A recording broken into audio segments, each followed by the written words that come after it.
Em mais uma chegada da Ponte Preta, Cleison chutou, mas saiu fraquinho, fácil pro goleiro. No erro de Fernando Bob, Fagner serviu Jadson. O meia achou Romero, que abriu o placar na Arena Corinthians. Timão na frente, 1-0.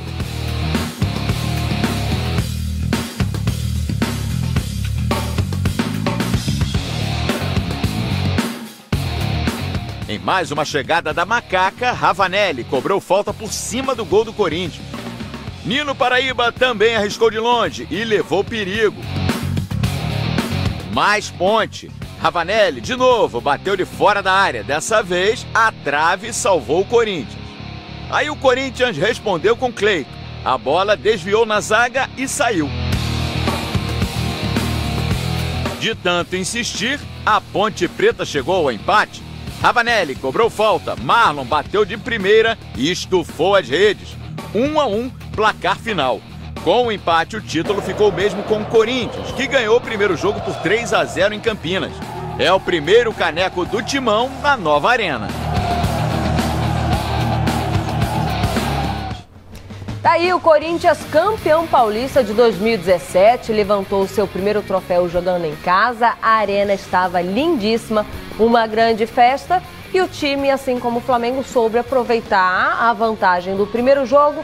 Jogou em casa, coloca a bola no chão, né, o Paulo Lima. A dificuldade do Flamengo era muito maior, né? A dificuldade do Flamengo era muito maior em relação à vantagem que o Corinthians construiu, né? 3-0 e sobrou exatamente lá no Moisés Lucarelli, no estádio da Ponte Preta. Em casa, fez o que tinha que fazer. Primeiro de tudo, lotar o estádio.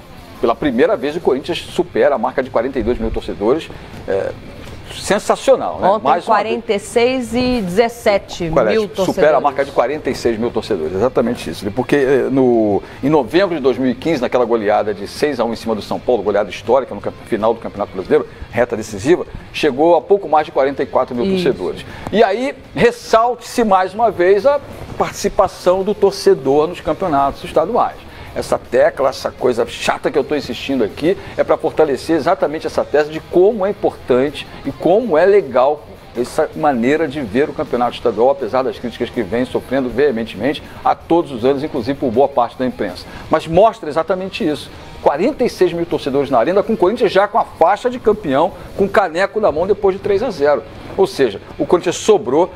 Projeto Carille, projeto Zé Ricardo, e vamos falar daqui a pouquinho, projeto Roger Machado, são exatamente vitoriosos pelas atuais diretorias dos grandes clubes que resolvem fazer reformulação em todos os sentidos. Não só na parte da paginação gráfica dos uniformes, de nada disso, na paginação da estrutura, da transparência e, acima de tudo, de projetos. E o Corinthians fez isso, né? Veementemente criticado, com brigas internas, o presidente sendo ameaçado de impeachment, de afastamento, foi lá e deu aquela serenada que o torcedor gosta, que é exatamente dentro do campo. E é marcante. E é dentro do campo mesmo que se decide, é lá mesmo, é dentro do palco que você faz a marca do clube ficar cada vez mais forte. Apostou no Carille, o Carille fez aquilo que sabe fazer. Mas aí que tá, Paulo Lima, aí é que tá. Por isso que eu acho que é mais marcante, você citou exemplos aí, Roger Machado, Zé Ricardo. O Roger Machado terminou o ano passado valorizadíssimo. No Grêmio, lógico. Então, ele não era uma aposta, é um investimento. Mas primeiro título da carreira. O Galo carreira. bancou, mas é uma carreira curtíssima. Começou em 2015. Enfim, o Zé Ricardo, esse sim, a gente pode afirmar aqui, que o Flamengo bancou, teve convicção. O próprio presidente do Corinthians também. Porque se fala muito, o Zé Ricardo não tem estofo para comandar o Flamengo, e a diretoria está sempre com um discurso lá bancando. Você nunca viu a diretoria desmerecer o trabalho do Zé Ricardo. Presidente Eduardo Bandeira de Mello, Rodrigo Caetano, pelo contrário, sempre apoiando. Agora, no caso do Carille, ano passado, quando ele assumiu inteiramente o Corinthians, e foi o momento que o Corinthians deu uma respirada no Brasileirão, tiraram o Carille e trocar o comando. Aí agora, pela falta de negócios, pela falta de oportunidade no início da temporada, resolveram apostar no Carille. Falta de dinheiro. Eu não vejo convicção da direção do Corinthians, não via, pelo menos, lá no início do ano, no Fábio Carille. Por isso que eu acho que a resposta do Carille, ela não é apenas para a crônica, para a imprensa, é para a própria diretoria do Corinthians. Mas eu não acho que tenha sido uma questão de falta de investimento para contratar um grande técnico, não. Acho que já era pensando exatamente em supervalorizar um cara que era... Por que não ficou, então? Mas aí, aquela coisa da dúvida, final de temporada, o Corinthians precisando brigar para sair um pouco da situação incômoda segunda que estava no Campeonato Brasileiro, traz um técnico de nome que saiu exatamente do futebol pernambucano, abandonou o esporte, que é o Oswaldo Oliveira, abandonou o barco lá, foi para o Corinthians e não decolou, não deu certo. Então esse projeto da diretoria, eu acho que era um projeto que já estava amadurecido desde a temporada passada.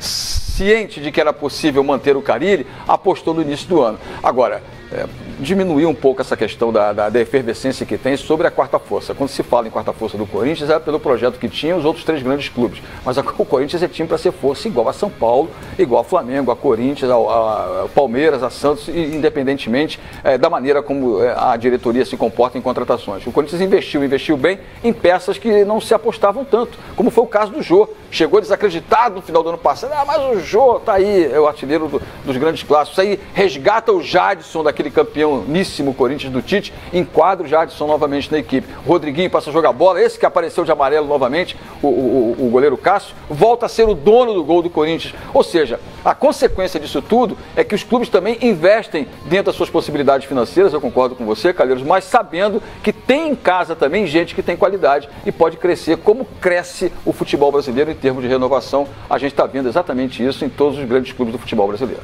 Mas ontem não teve Jô, não teve Jadson e teve o tão criticado Romero balançando a rede a favor do Corinthians. Vamos lá, vamos abrir então espaço para alguns personagens do Corinthians, campeão paulista de 2017.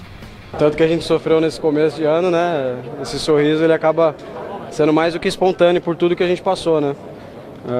Mas como eu falei, eu fico feliz por tudo o que aconteceu, da maneira que aconteceu, a maneira que a equipe, desde o começo da competição, encarou e foi se fortalecendo durante a competição e conseguimos um título importante.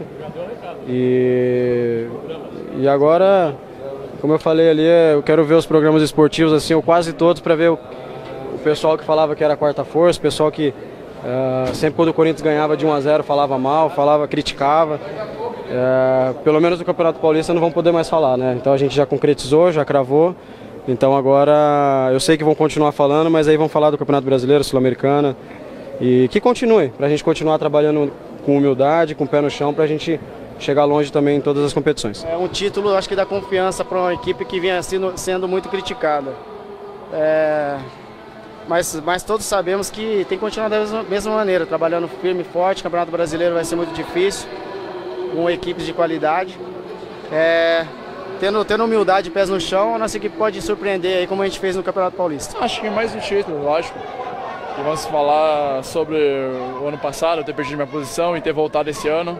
Mas assim, eu me preparei, me dediquei, não baixei a cabeça quando isso acontecer, tive o respeito por todos os companheiros e consegui com o trabalho, dedicação, dar a volta por cima e saí muito feliz hoje e muito forte com essa conquista. Lógico, temos um ano pela frente ainda, tem bastante coisa pela frente, mas para começo de temporada acho que o Corinthians chega muito forte e eu acho que, na minha opinião, surpreendeu muita gente que achava que o Corinthians não tinha chance do Paulistão. Eu acho que foi um prêmio, né? As coisas vão acontecendo, estou passando por um momento ainda muito complicado, muito difícil e eu acho que essa vitória aí, esse título vai dar uma amenizada boa. Me sentindo muito feliz, muito orgulhoso de tudo que aconteceu. Eu tive já uma experiência de 6 jogos no ano passado, onde eu saí satisfeito de tudo que aconteceu, saí mais fortalecido. Com os jogadores apresentaram no dia 11 de janeiro, mas eu, junto com a comissão, nos apresentamos no dia 3. Já começamos a traçar o perfil desse grupo, a melhor forma de jogar, para que a gente obtesse resultados rápidos, que eu sabia que eu precisava de resultados logo. E com isso veio a ideia que eu deixei bem clara desde o início de marcar bem, acertar bem o sistema defensivo e depois ir soltando a equipe, né? E assim aconteceu. Os últimos 4 jogos do Campeonato Paulista, 7 gols e 2 tomados. Então ainda continuamos com uma base sólida lá atrás, mas a equipe está se soltando mais, a gente está criando mais oportunidades. Não prometi esse título, nunca falei vamos chegar e vamos ser campeão paulista. Falei que a gente ia brigar, que ia ser uma equipe organizada.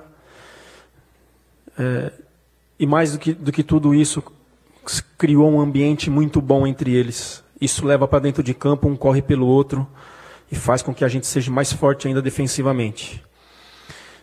busco equilíbrio ainda. Quero tornar essa equipe mais agressiva, chegando mais no gol do adversário.